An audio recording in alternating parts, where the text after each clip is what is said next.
గుచ్చే ముళ్ళు కడుపులో నా ఆకలిమంట కూడు వండకపోదురు ఇంట కడుపులో నా ఆకలిమంట కూడు వండకపోదురు ఇంట ఇసుక దిబ్బలో పాను పూలేసి ఊరడించిన గురుతులు ఎన్నో పల్లె నీకు వందానాలమ్మా నన్ను గన్నా పల్లె తల్లి నీకు వందానాలమ్మా ఇరికి పరికి తా పనులు పాఠమైన తాటి పనులు అమృతాన్ని మించినవమ్మా సక్కని సీతాపలుకా పళ్ళు కంటికి పైన కాయలతో కడుపు నింపిన గుర్తులు ఎన్నో పల్లె నీకు వందానాలమ్మా మా అందే శ్రీ పాదాలకు వందానాలయ్యా. Thank you. అట్లాగే చూడా చక్కని తల్లి పాట కూడా రాసి ఉంటుంది. అంటే మీ గాత్రంలో ఆ పాట అద్భుతంగా వస్తుంది. ఒక్కసారి ఆ పాట మాకు.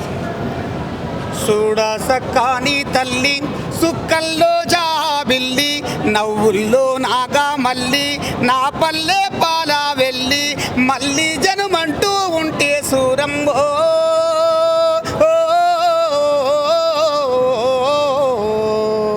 తల్లి నీ కడుపున ఉడుతా మాయమ్మ తొలికోడి కూయంగా తెల్లవారంగా పాలు కడవల్ల నిండా పల్లె బంగారు కొండ పారుతున్న ఏరు పచ్చ పచ్చని పైరు ముత్యాల ముగ్గులునికే పల్లె బంగారు పల్లె సంక్రాంతి సంబారాలు సూరంబో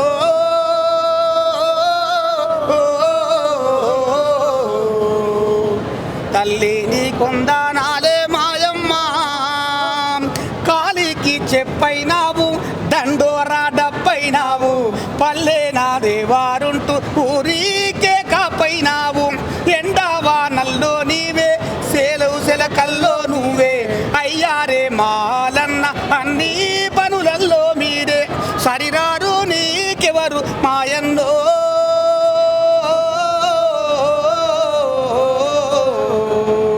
సల్లంగా ఉండాలే మాయన్న చెయ్యెత్తి దండం పెడతా అందే శ్రీ అన్న.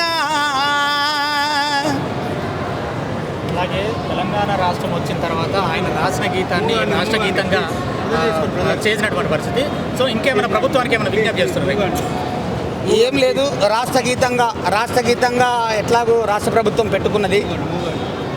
అది ఘనకీర్తి గలటువంటి పాటను గుర్తించి పెట్టినందుకు గవర్నమెంట్ ముఖ్యమంత్రి రేవంత్ రెడ్డి గారికి మనస్ఫూర్తిగా కళాభివందనాలు తెలియజేసుకుంటున్నాం. అదేవిధంగా వాళ్ళ కుటుంబంలో ఎవరైతే ఉన్నారో వాళ్ళ బిడ్డలు కావచ్చు, వాళ్ళ కుటుంబ సభ్యులలో ఎవరైతే అర్హులైన వారికి ఒక ఉద్యోగం ఇప్పించవలసిందిగా మనం చేసుకుంటున్నాం. Thank you.